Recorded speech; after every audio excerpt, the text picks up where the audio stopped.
Good morning, Falcons. Today is Tuesday, April 16th.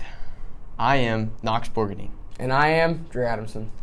Today's weather. Today we'll have scattered thunderstorm in the morning. There will be a high of 79 and a low of 61.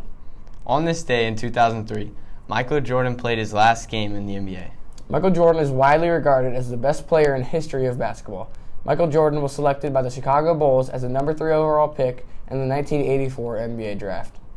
Michael Jordan was an all-star in 14 of his 15 NBA seasons, including both seasons with the Washington Wizards. Here are today's announcements. If you have been participating in the Young Hoosiers Book Awards in the Media Center, you have until May 1st to finish reading 5 books and return your surveys. Updates were emailed last week to let you know how many books you still need to be included at the end of the year Young Hoosier festivities.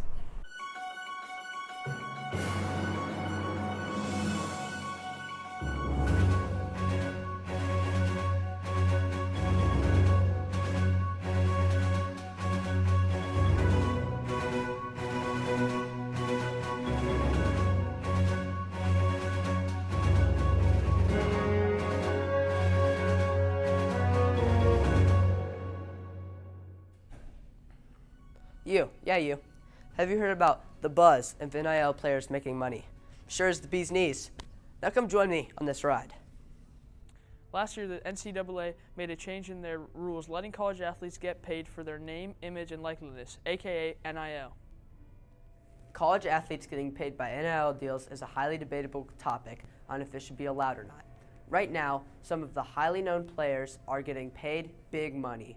Normally, the players that get paid are skill positions, leaving the linemen penniless. Let's dive into some info to see how far this rule change really is. According to theathletic.com, NIL stands for Name, Image, and Likeness. This, as said, is what allows players to get paid.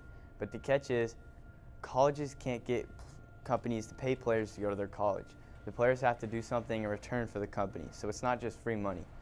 But not every single college follows the rules either. Hi, I'm Drew Adamson, and I'm here with Keenan Whiteside. So, Keenan, what's your opinion on NIL? I like it. You like it? What's so good about it? I think it gives the players another way to make money. All right, thank you. NIL payments mainly come from big companies trying to promote their brand and get athletes to go to a college they want.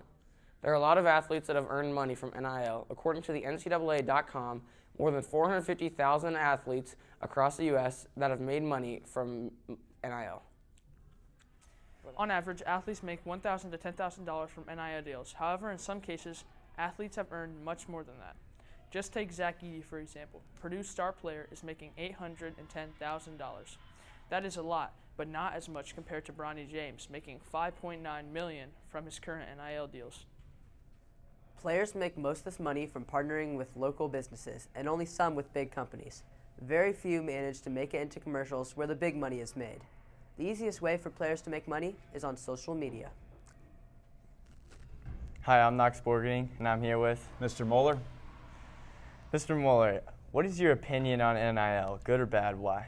I have multiple opinions on that. I think it's good for the players in some ways, but I think it's gotten a little out of control. When you hear coaches talking about, to find a good quarterback in the transfer portal, you got to spend $2 million. I have a hard time believing that's important of that level of money. Now, some of these guys, they can get sponsorships and the way it's been used, but I think it's been a little bit been turned into pay for play, and I don't think that's really what college athletics should be. I understand that a lot of money, billions and millions of dollars are spent through TV advertisements and all these things that they could send that money elsewhere to that. But I think the guys that are getting it are probably getting the money that they probably deserve if by sponsorships and things. But it's becoming too much of a pay for play. But it's also our fault too because we support that in terms of ticket sales and sponsorships and commercials and watching these games where the overabundance of this money is just becoming out of control. So do I like it? I agree with it. I understand it. Yeah. But I think it's kind of leading into some dark areas, and I kind of worry. In college football in particular, I do worry about that in a lot of different ways. Thank you. Yep, thank you. Players don't have to get involved with another company to make money. Some players have used their popularity to start their own business. NIL has had a huge impact on college sports for the players. NIL has allowed schools to provide athletes with $5,980 annually in education-related compensation. NIL laws state that NIL opportunities cannot be used to recruit players, which is also just pay for play, like pro sports. Even though this is a rule, many colleges still break it to get their player of their choice. Even though there are many positives to NIL, how fair really are NIL deals? Even though 450,000 athletes have made money, that doesn't mean it's consistent money or big money.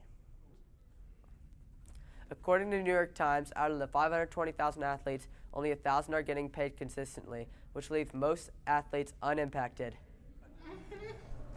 Hi, I'm Dylan Hampton, and I'm here with Jayla Smith from the 8th grade. Jayla. Do you think college athletes should be paid NIL money? Yes, I think they should be paid NIL money because it brings more attention to businesses and can raise popularity for college athletes. Solid answer. Thanks.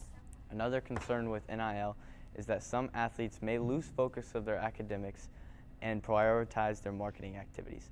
Players becoming overly focused on their money-making opportunities can lead to arrogance and lack of focus on team goals.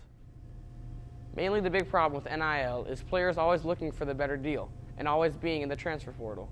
This can lead to power imbalances in college athletics, with the college willing to give out more money, ending up with all the good players. Even with all these negativities, the NIL does have many positives. The NIL has given athletes the opportunity to step into the business world earlier, so they have a different option than relying on going pro. Not all players are greedy with the money they get. Many players have donated a portion of their money to a charitable cause. When the NIL started, many critics predicted that only 1% of athletes would make any money, but that never happened, even though not everyone makes the same amount. As stated earlier, 450,000 athletes out of the 520,000 have made something, which is definitely better than nothing. Hi, I'm Drew Addison from the 8th grade, and I'm here with KJ Buckley from the 8th grade. So KJ, what's your stance on NIL deals? Do you think they're good or bad? I think they're good because it kind of keeps college more relevant, and I don't think if we didn't have NIL deals, I feel like everybody would just go pro right away. So I think they're good. All right, thank you. To sum it up, making money is a tough thing to do for many college athletes, considering they have to balance sports, school, family, and friends. Having the opportunity to make money is very beneficial, but can be unfair if one athlete isn't as popular as another, even if they work just as hard to get where they are. Whether this rule is fair or not is up to you to decide. Thanks for listening, Falcons, and have a great day. Need help with math? Remember, Ms. Corman will continue to offer free math tutoring every Wednesday and Friday morning at 8:30. Students meet at the main entrance in the vestibule. This corner will get you at 8:30. This is open to all 7th and 8th graders. You can attend anytime you would like additional math help. Thanks for tuning in, Falcons. Tomorrow will be our second day of iLearn testing. The schedule will be testing in periods 4, 2, and 6. Remember to be safe, optimistic, accountable, and respectful. Have a great day.